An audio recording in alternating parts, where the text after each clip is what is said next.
So today is day 13.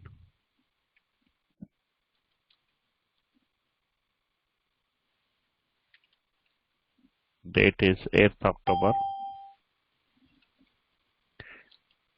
So today's task or topics are: 1.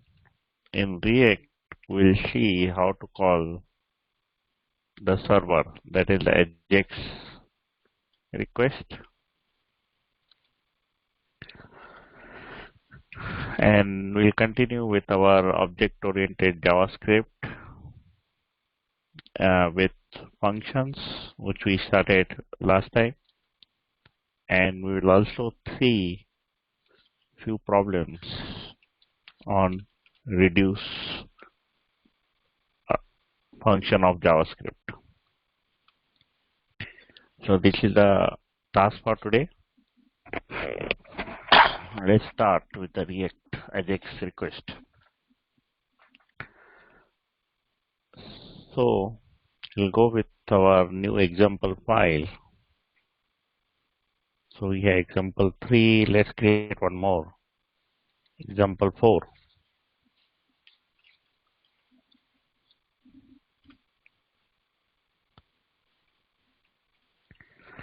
So I created example 4.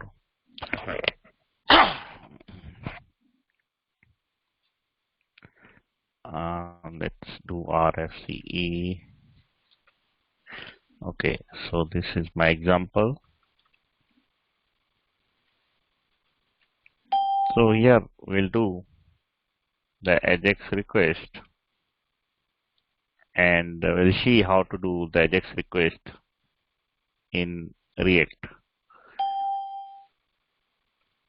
So generally, when we write a function, if it takes time to get the data from the server, we have to use the concept of promise.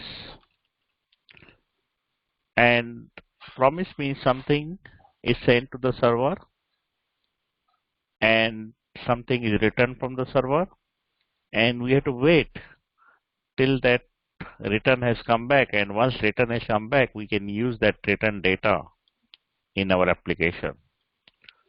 So how we will achieve that in Ajax request in React? So we'll be doing Ajax request in React. So the Ajax requests are of different types: get, post, put, and delete.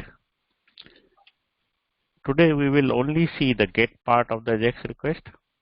Regarding the post, put, and delete, we'll do some other day when the time comes. So how to call something from the server? So let's take one example. I have one URL which gives me some data. So this is the URL. I'll go to the URL. This is the dummy URL. Anyone can use it. And I get some data. For example, I get ID 1, I get the user 2, I get the user 3. So I get the list of users from this URL. And I want to use this data in my application. This data is in JSON format, where we have everything in key and value format.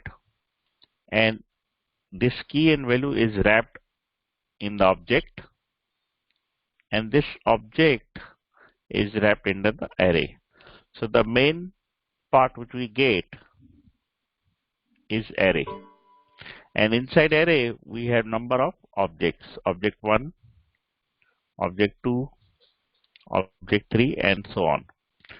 So we have to get this data in our React application and display it to the users or to our web users.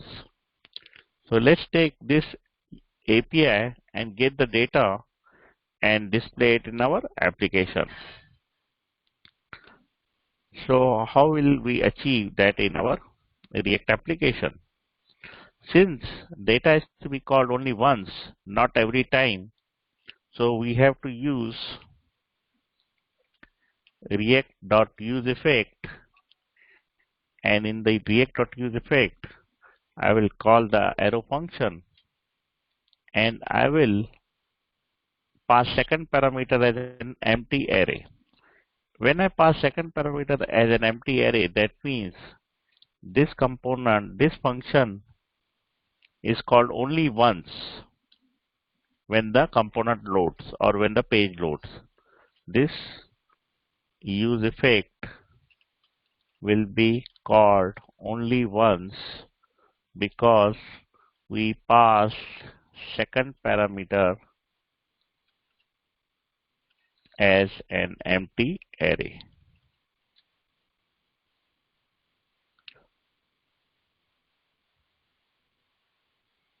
Okay, so since we pass the second parameter as an empty array, therefore this use effect will be called only once when the component loads or when the page loads. And since we have to call the Ajax request only once in this application, so I will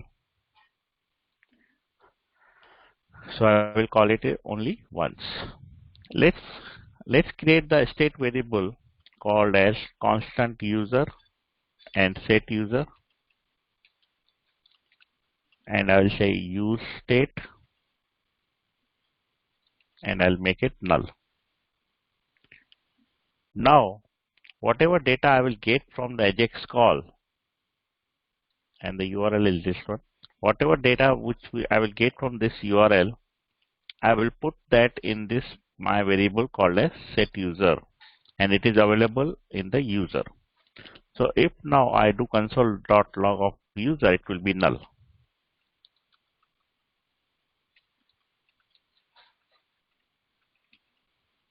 So if I check now, it's null because we haven't yet called.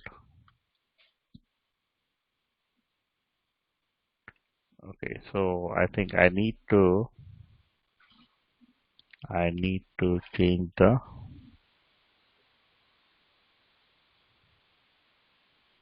in the hello world we have example number 4, and in this app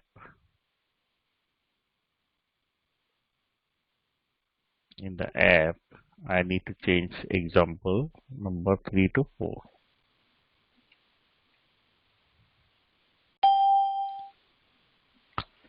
Now if I go to example, you will see the user is coming as a null. So we need to get the data from the server and update this user variable with that data. So let's go ahead again. So now here I will write the code to get the data from the server.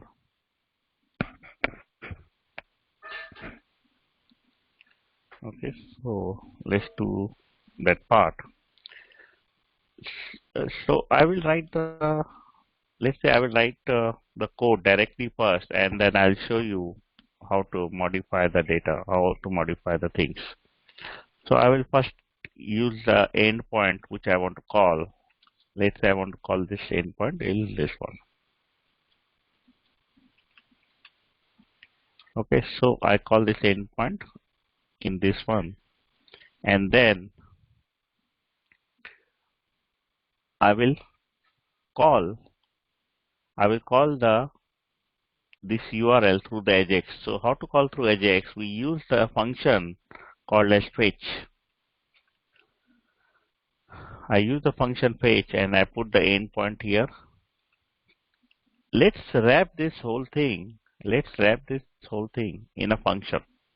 So maybe I call a function called as process equal to, and I will put my things in this function, and I will call this function from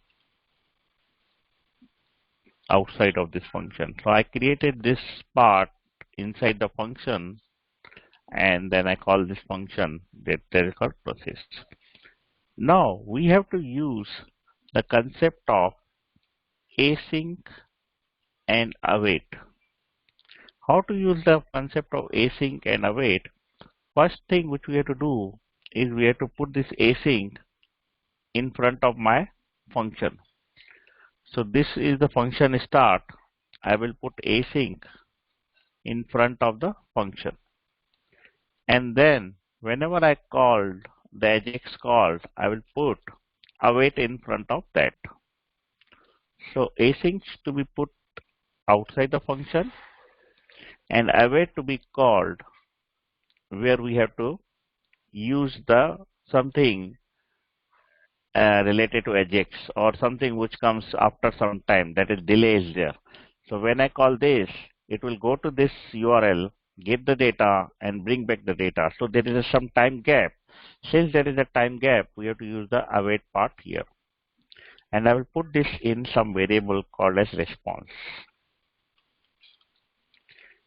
Now, once I get this response,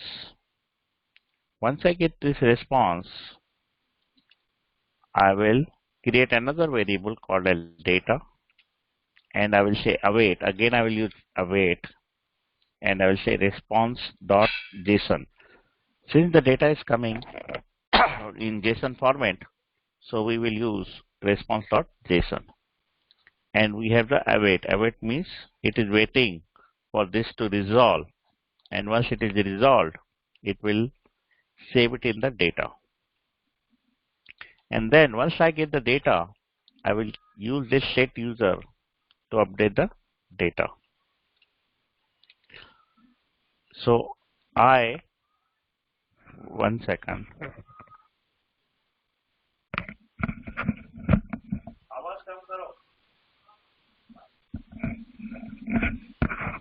Okay. Okay. So once I get the data,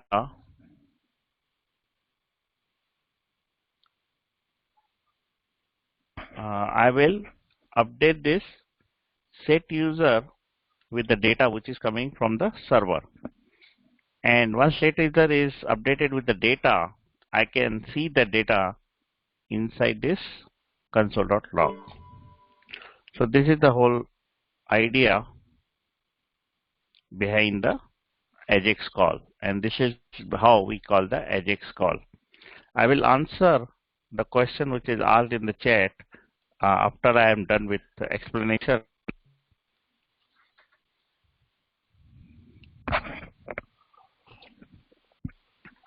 So now let's see what is the user coming in the browser.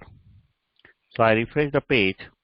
Initially, when the page load, the user is null, and then it goes to the server and get the data, and we get the data here in the user variable. Okay, so we are getting the data, and once I get the data, I can display the data here in the page. That also we'll see how to display the data in the page, but let me explain this part again. So whenever something we have to use that which goes to the server and get the data back from the server, there is a time difference. If I don't use await, let's see what is coming in the response first, and then if I don't use the await, you will see what is happening.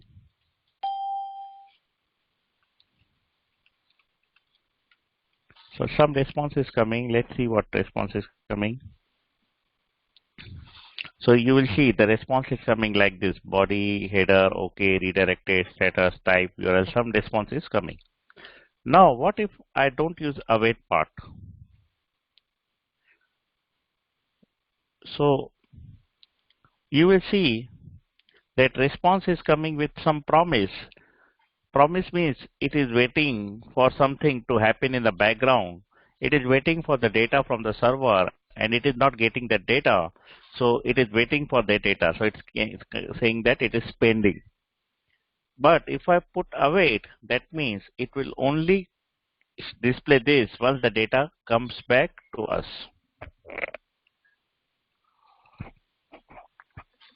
So this is the reason. So now I put await. Now data is coming back from the server. And once I get the data, I take the JSON variable and I put it in the data. So since we are waiting, we have to use the await part. And await part cannot be used unless we put the asynchronous part before the function. In previous days, in olden days, the asynchronous and await was not there. So how people used to achieve the same thing? So then at that time, people were using like this, fetch endpoint, and then it was saying that dot then,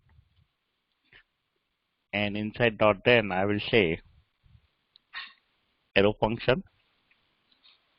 So here I will say response is coming. So here I would return the response.json, and then once I get this response.json back, I will again call dot then, and inside dot then I will again call the I will call this arrow function. Here I will get data, and I can do something like set user data. So this is the way previously we used to call, by writing the then and returning something, and then again calling the then and setting the data here. So this is one way of calling the Ajax call, but I don't like the way of dot then, again dot then, again dot then, but I can also use this way. If you prefer, you can use this way.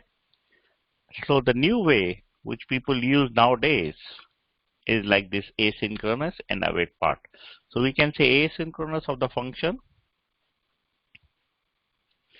I will put this in comment, so anyone wants to use, they can use this function also. But this is the nicer way to write, cleaner way to write the logic. I put the asynchronous in front of my function and then await for each of the call which takes time to process. Since the fetch gets the data from the server, so it takes some time. So we have to use await in front of that. Now, why asynchronous is put in front of the function? Because this is the asynchronous call. Asynchronous call means it goes to the server, or it takes time. Whenever something takes time, we have to wrap that function inside the asynchronous, and for each of the waiting time logic, we have to use await in front of it.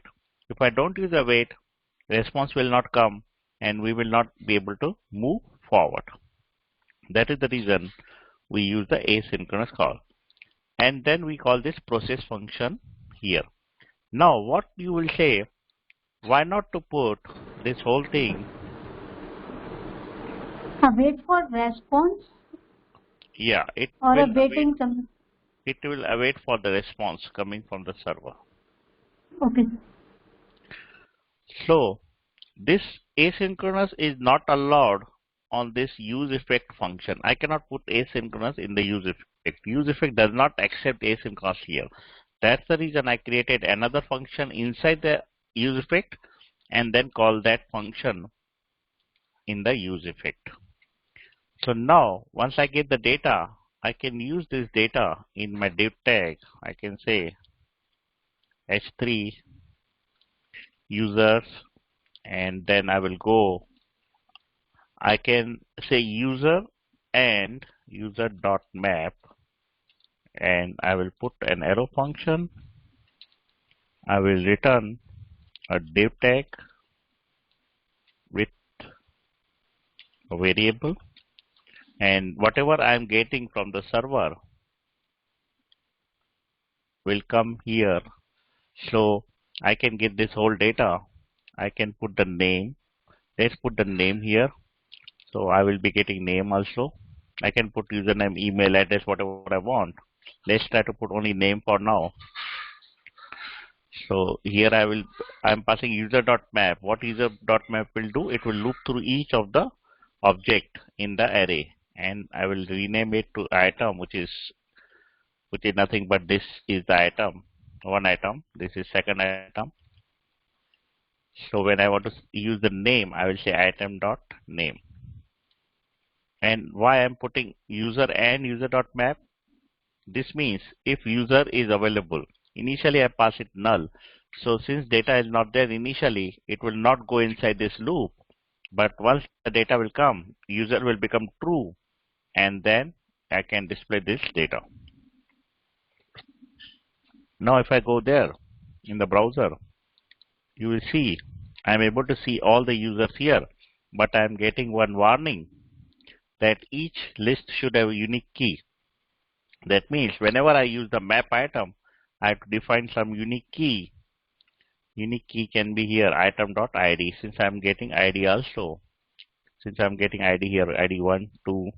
So I used ID, and now I'm not getting that warning, and I'm able to display the user here. So this is how we do the Ajax call. We get the data from the server and display it to the user. Map is here for iteration purpose. True. So map is used for iterating the object in an array. So this is how we call the Ajax request. Do you have any question on Ajax request, how to call? I'll answer it, otherwise I'll move forward. Sorry, one question. Yeah. If we want to get also an email, we will put in the curly brackets in the item dot name plus item dot email, or in another curly bracket? It should be another curly bracket. I'll show you. Let's say if I want to get the email.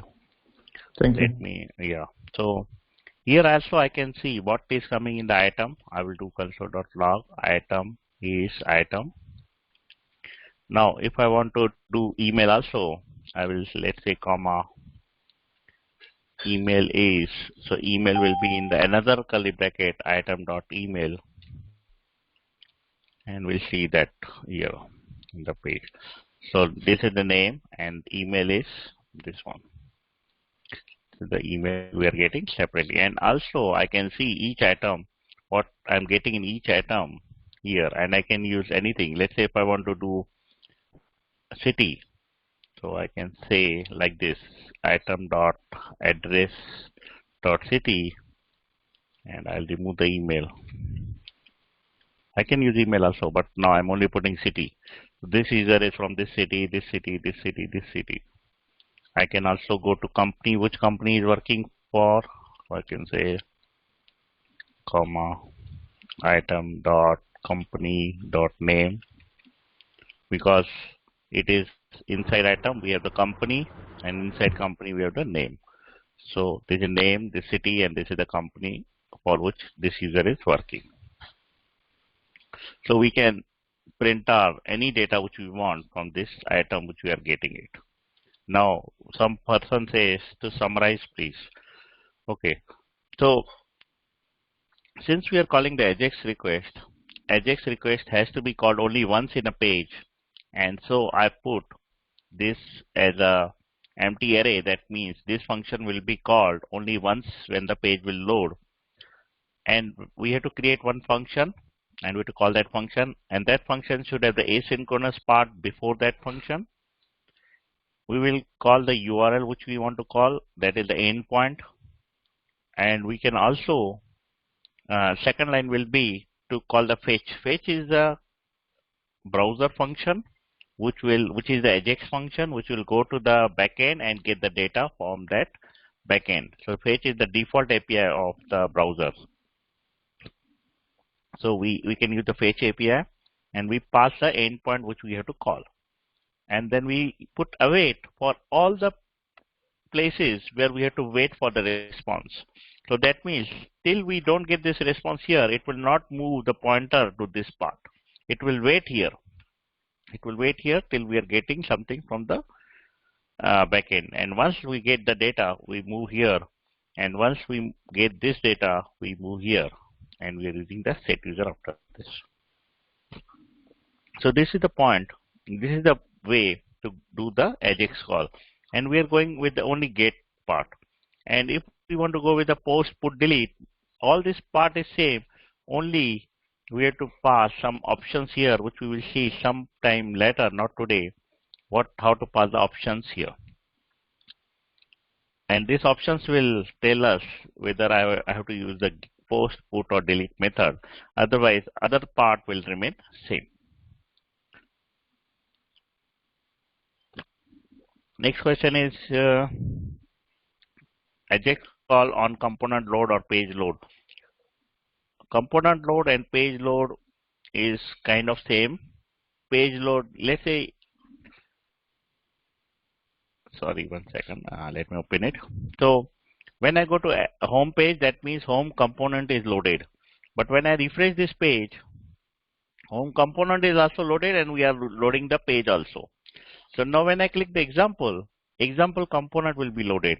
So when the example component will be loaded, we have to call once that Ajax request. So if I click the example, I am calling this Ajax request, I am getting the data. But this is also example component also called when I page refresh. So when I refresh the page, since I am on the example page, so that component is called again and we are getting this data.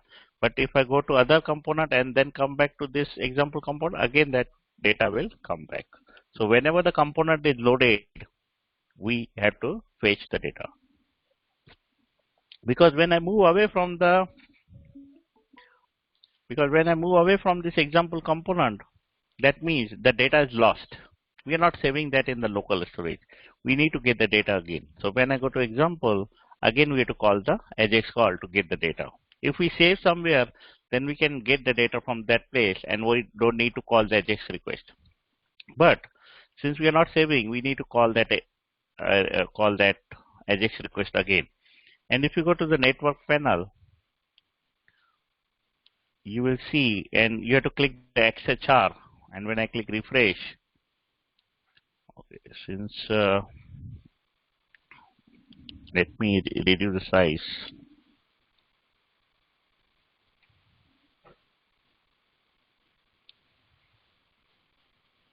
Okay.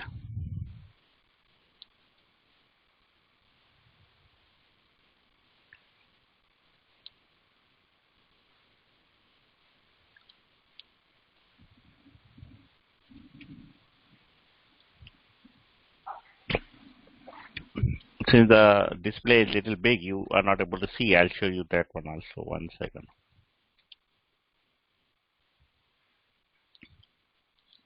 Okay, let me open it in browser, another browser, and I'll show you.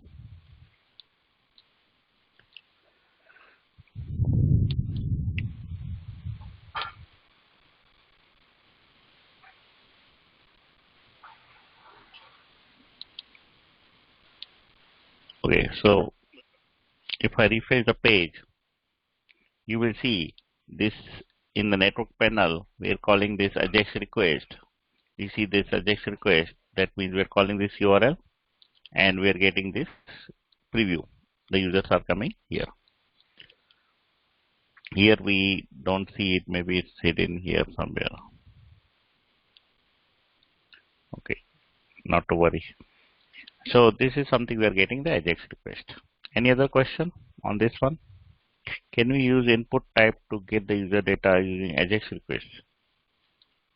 Who is asking? I don't understand what you mean by use input type to get the user data using the Ajax request. What it means? Input type to get the user. I don't understand your question.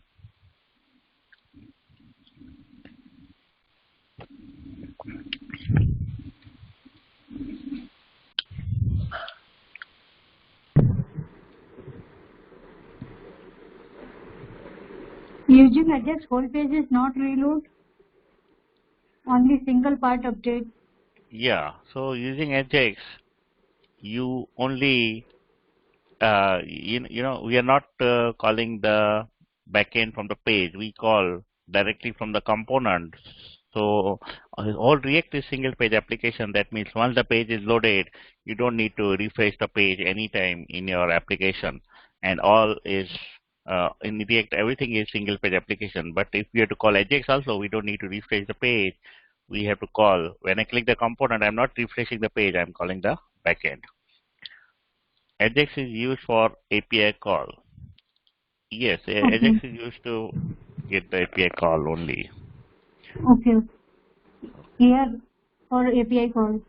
Yeah. This Okay. is API Thank call you. only. All Ajax is mean for the API call only. Otherwise, what you will get from the server? You don't show the HTML from the server. You get the JSON data from the server and display it here. Though HTML text data is also possible to get from the Ajax request, but it is meaningless and it should not. It should be avoided. It should only be Okay. Thank used you. to get the data in the JSON format. Thank you. Okay. Thank you. Other methods to make API call other than Ajax. Ajax is the only way to get the data from the API. Ajax is meant only. Is Ajax still used today? So there is another one, Firebase. If you go with the Firebase, they have another mechanism of getting the data through socket. So you can say there are two ways to get the data. One is through socket, another is through API call. So if you go with the Firebase, you get another way that is called the socket connection. They create the socket connection and get the data. So Ajax is not only the one method, you have another method also. Okay, so now since we are done with the Ajax part in the React, we'll move to another part, that is object oriented and the problems. We had already done fetch API. Yes, this was the fetch Okay. API which I showed you. Okay. I told you there is a post method and delete method, which I will not take today. First, just learn get method first, and we'll take that post, put, delete sometime later in the course. So right now we did only the get method. This is called the get method. And post, put, delete, we have not done it. We'll do Okay. sometime. Okay. So now let me move to another topic.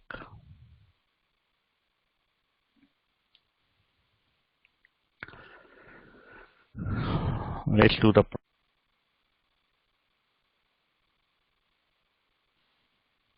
okay. Can you explain promises in JavaScript? Yeah, I have another session for the promises. Today only I gave you the high level of the promise, what exactly it means. We have to wait for the server to respond. But that part, exactly detailed promise, that a response and reject in detail, I will take some time this week or next week. Next week. Okay. No issue. Yeah. So because when I had to explain you people, I had to get many examples from different places so that the concept is clear. Okay, so I'm just writing the promise. I'm getting the examples, making the notes for you so that I can show you different examples of the promises so that it is clear. And promise is very important topic. In 90% of interview, they ask the promise. So we have to do promise Yes, sir. in thorough detail. Okay, so we'll do this week or next week probably. So the promise will be there. Okay, so let's go to do some problems, because every day we should be doing some problems so that our mind is refreshed, and whenever we go for interview, we should be prepared for that one. So now first let's do some basic, and then I'll tell you what is the problem is. So var, if I create one array equal to 0, 1, and then if I do array, if I have another array, array 2 equal to 3, 4, so we have two array, one with the 0, 1, 1, 0, 2. Now I have to merge these two arrays. I have to make one array with the element 0, 1 and with the element 3, 4. So how to achieve this? We can do like this. We can do the normal straightforward way, like we can create one array 3 equal to this,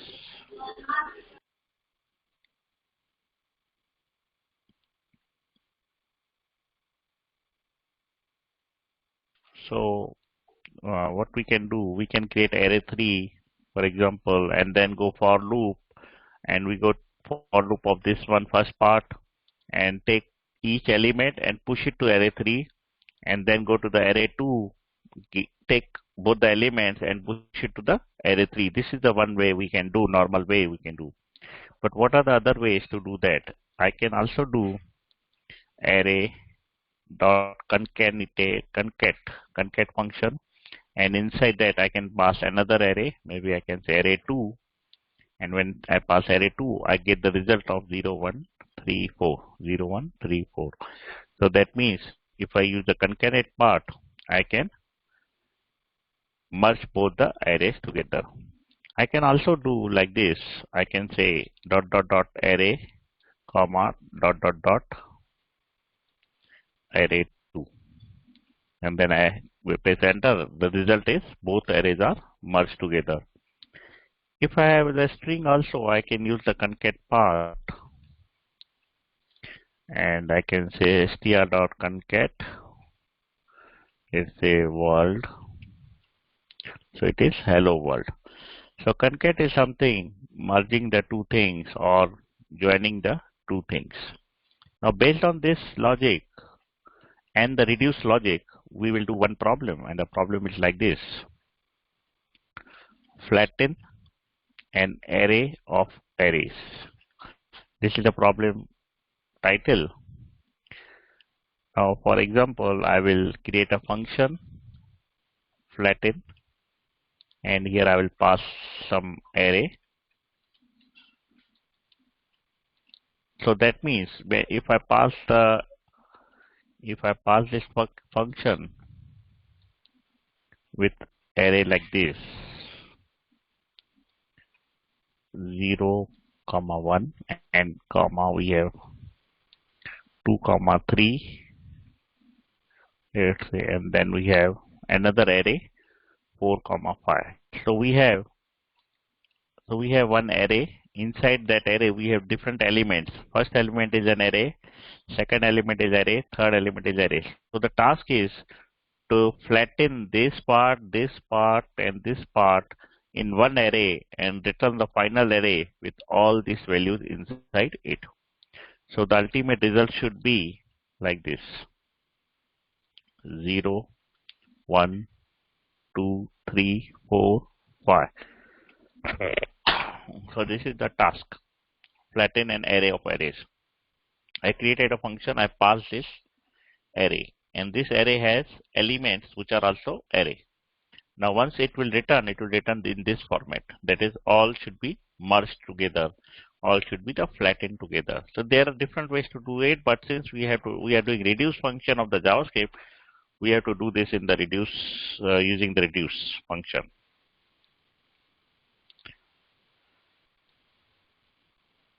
I am not clear the rest parameters, state operators. Okay.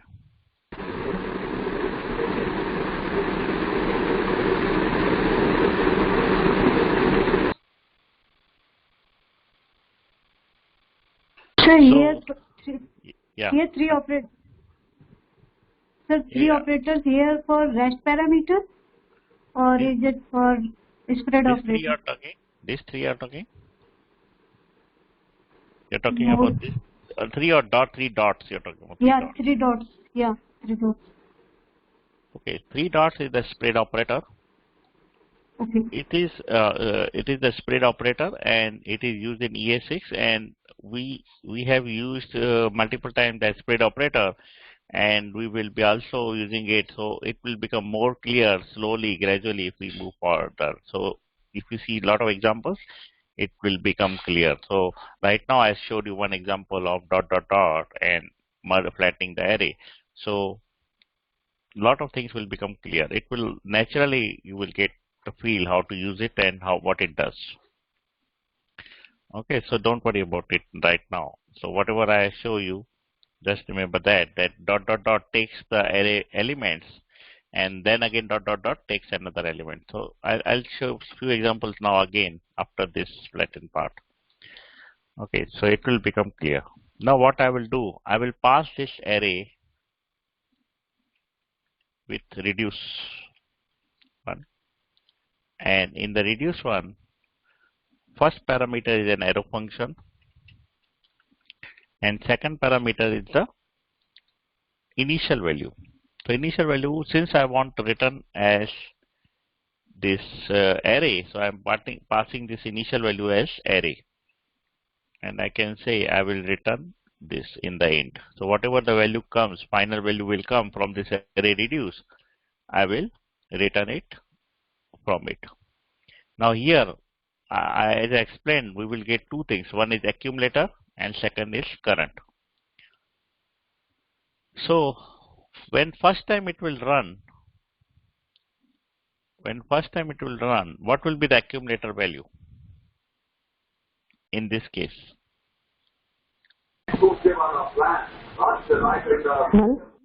Hello, yeah, tell me. When first time it will run, what will be the accumulator value? This whole part returns the single, whatever is the return, final value of the accumulator, that will be returned from the reduce. Now, reduce means it will go through each of this array element and we do some calculation on it. And each time we have the accumulator variable and the current variable. What will be the accumulator when the first time this reduce will run? That means first loop, because it will go through each of the variables. So, but when I run this, okay, when I run this with the I, so when I run this, there is also index parameter here. I can show you. Let me run the console.log of index. So let's run this part and then I'll show you. So since I created the function and index is 0, that means 0 path, 1, that is 1 part, 2, that is 2 part. So every time when I run the reduce, it runs 3 times because there are 3 elements. If it were 4 elements, it would have run 4 times, and each time we have the index of 0, index of 1 and index of 2. So when there is an index of 0, what will be the value of the accumulator?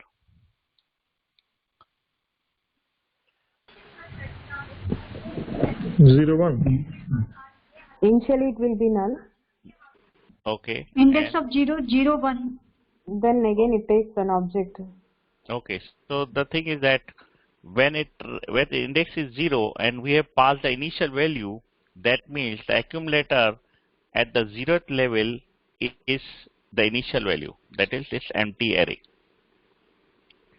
So let me run again. You know, this reduce function is little complex, but if you pay attention, it becomes simple. So when I run first time, that is when index is 0, I will say if index equal to 0, I will show you only when index is 0. What is accumulator? Let's see now. And now I'll run this again. So you will see when the index is 0, the accumulator is empty one. Why it is empty? Because initially we have passed an empty array. So first time when index is 0, accumulator is the same what you get in the initial value. What if I don't pass this initial value? What will be the value of accumulator in this case? It will take 0 index object. Yes, so it 0. will be this part. It will be the first part, 0, 1. So if I now run this, okay, index is 0. So since we did not put initial value, the 0th part is skipped and we don't see, but the value which is there is the 0th part, that is this one. And it doesn't come inside the loop because it automatically takes that first value and skip the index part. That's the reason you're not able to see it.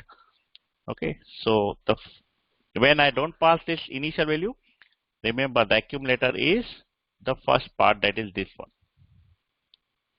Okay, though it is not appearing here because it skips the 0 part. It assumes that 0 is the first part. Now I will pass the initial value. So when I pass the initial value, accumulator we saw is this initial value empty array. What will be the current value in case of the 0? So what will be the current value in case of the 0? And this is something Item at first index? item at 0 index. This one, 0 index. 0 index. 0, 1. 0, 1. Index of 0, Right, yeah. right. 0, 1.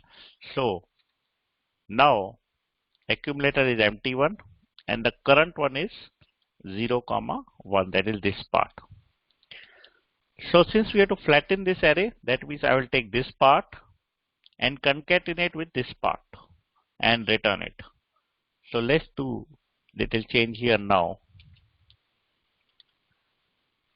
I will not, I will return it like here, return. So I will take the accumulator and I will do concat function, and then I will inside it I will use the current value, that is this part. So when I return this, in the first case when the element is 0, what will be this return part will be like this. What will be this? So we have this one flatten. So in the first case, at the 0th element, accumulator is empty array and the current is the first one, 0, 1. So after I return at the 0 index, what will be the value of this one? 0, 1. 0, 1, because this is empty and it will concatenate with the 0, 1 and it will return 0, 1. And then it will go second time. That is when index will become 1. And then when index will become 1, what will be the value of accumulator?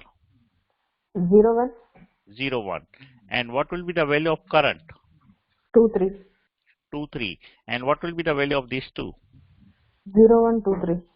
0, 1, 2, 3. So second time when it goes, we will get 0, 1, 2, 3.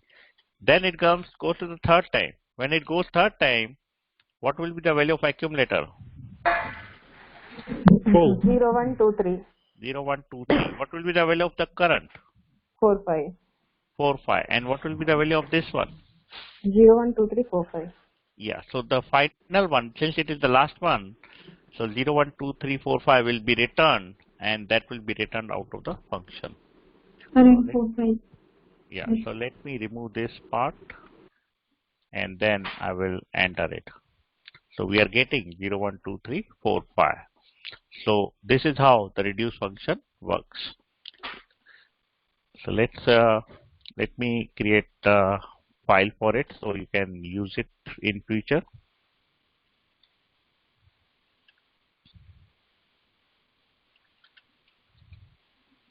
So this is the flatten array.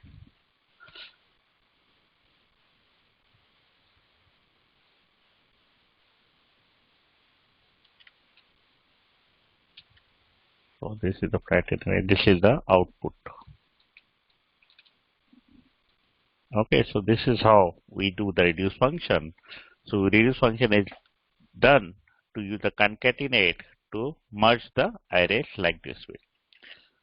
So let's do 0, 1, 2, 3, 5. Okay, people are answering it. Okay, now let's do similar problem and we'll do in different way. Okay. So we will be using now a spread operator to create an array in the result. So I will show you what is the problem is.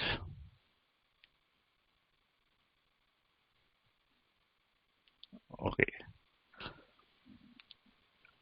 So that problem I'll do tomorrow. There is another because it's a big problem and we don't have too much time today. Let's go to the object-oriented part today because every day I want to touch everything. Otherwise, we will be lagging behind. So another problem is similarly, only instead of concatenate, we will using the spread operator, and that example I'll show you tomorrow. The only difference is that one.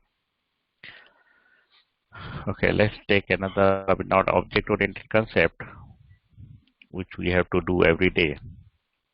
So on that day, I was doing functions, and whatever I do functions, many people have learned functions in JavaScript, but something we will not be doing to that extent. We'll be doing little bit more deeper and in the object-oriented way. That's the reason I'm touching the functions.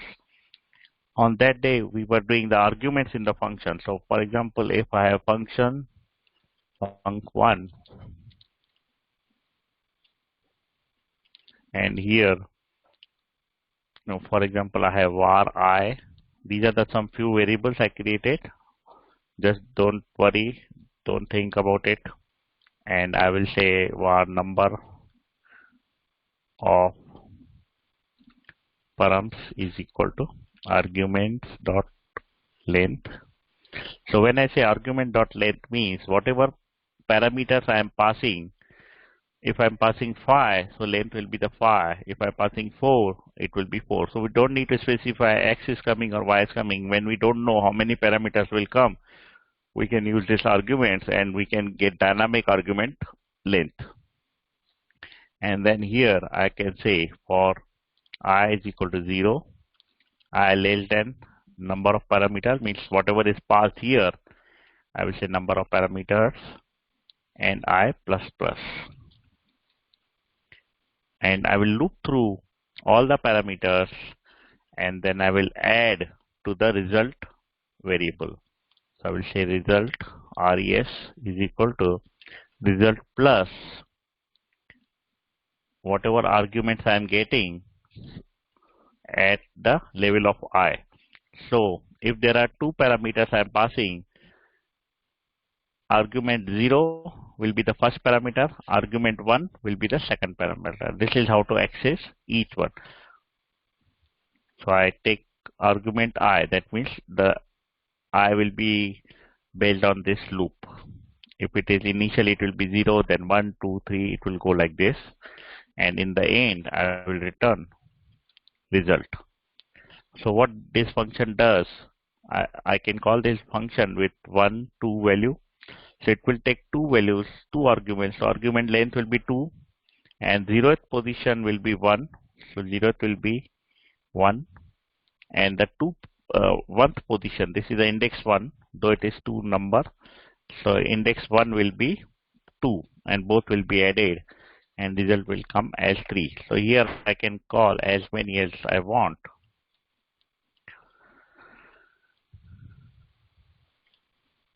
So it will be added, all will be added like that. Is it clear? Okay, so let's take this one and create another one. Sum of params.js. I will put this and then I will put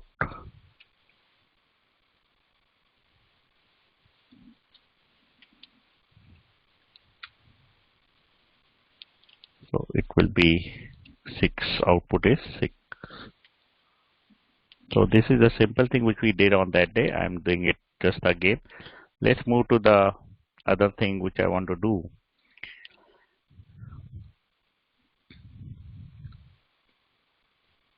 One second.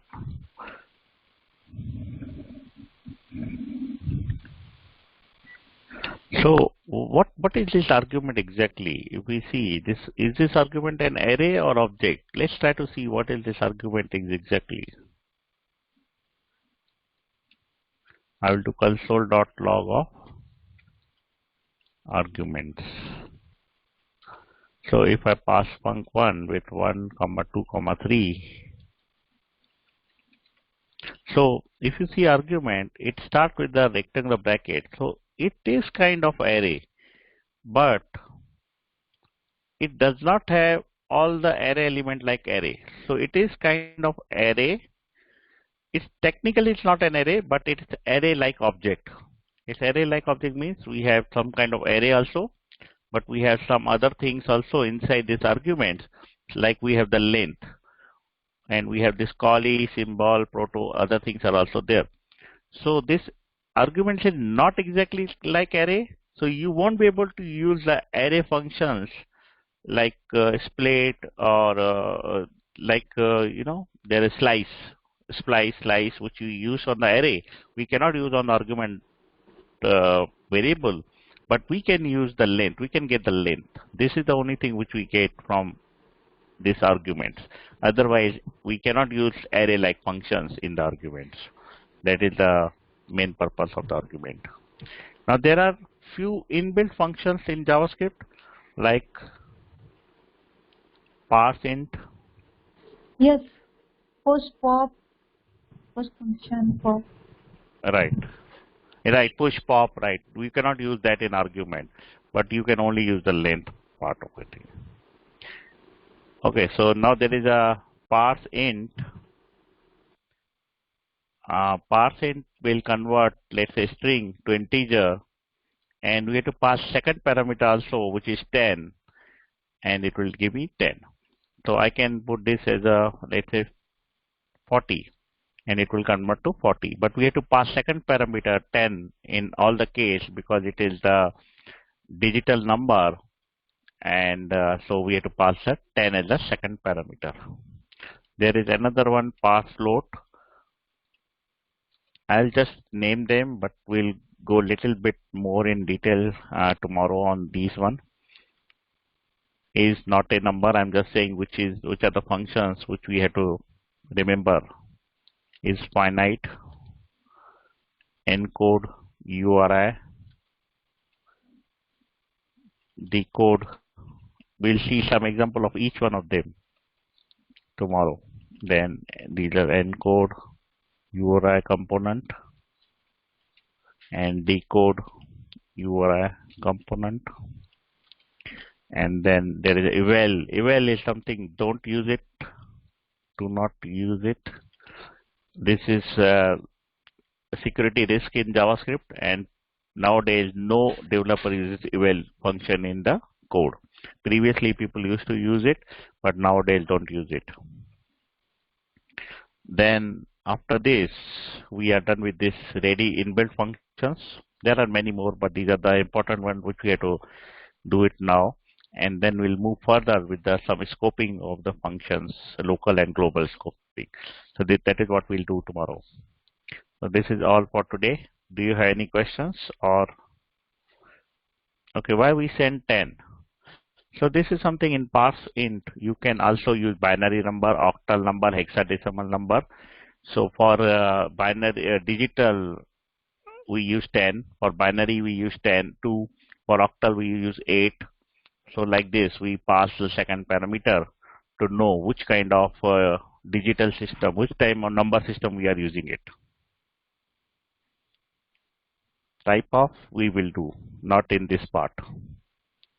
Type of we will do later. I did not took type of because it is something done when we do the data type, and I missed that data type in the class because that one was too basic. You can omit, but you can omit 10, but in React it will give you warning. If you use like this in React, by default it is 10. If you don't put second one in React, it will give warning. So we have to use the second one, second part also.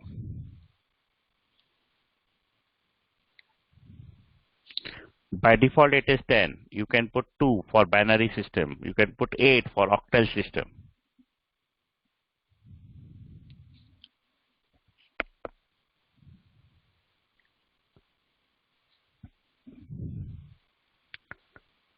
So for example, I pass 16 and I pass FF, which is digitally numerically it is 255. So I pass 16 here and it convert FF to 255. What if I do like this, FF with 10? Since there is no numeric FF, so with the 10 it is not a number. What if I pass 0377 and pass the 10? It is 377 in digital. But what if I pass 0377 with 8? it is 255 in octal system. So something, whatever numeric system you want, you can pass that and get the result of that one. But 10 is default, and if you don't pass 10, it's okay, but in React, it will give you warning.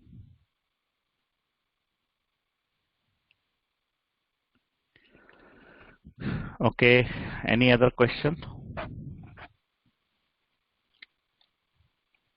So see you tomorrow with this function, and we'll do more on global and local scoping tomorrow.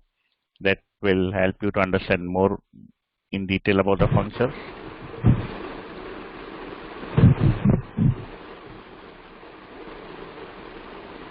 Okay, so those who have missed the starting part, they can refresh the starting part and see what we did today. Kalpesh, directly start with direct answer. We started with the React Ajax call in today's class, and then we went to the reduce problem, and then we went to this one. Okay, see you, bye.